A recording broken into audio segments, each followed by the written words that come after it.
stop the humanitarian catastrophe in Gaza. Ending the war must be our utmost priority. Presiden Republik Indonesia Prabowo Subianto menyatakan Indonesia akan mengakui Israel bila Israel mengakui Palestina. Para hadirin bertepuk tangan menyambut kalimat Prabowo. Recognize the independence and the statehood of Palestine. Indonesia will immediately recognize the state of Israel, and we will support all guarantees for the security of Israel. The New York Declaration.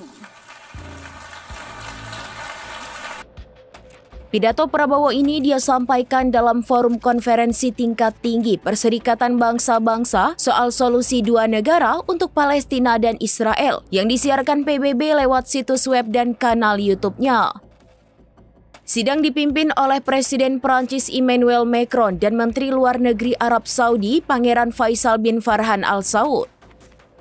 Sekretaris Jenderal PBB Antonio Guterres juga memberikan sambutan di awal forum.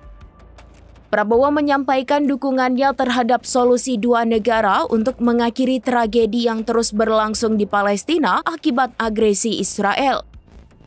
Prabowo menyampaikan kecaman terhadap aksi kekerasan yang menimpa warga sipil di Gaza. Dia menyebutnya sebagai tragedi dan bencana kemanusiaan. Forum ini, kata Prabowo, merupakan langkah bersejarah mewujudkan perdamaian di Palestina. Download Tribun X sekarang, menghadirkan lokal menjadi Indonesia.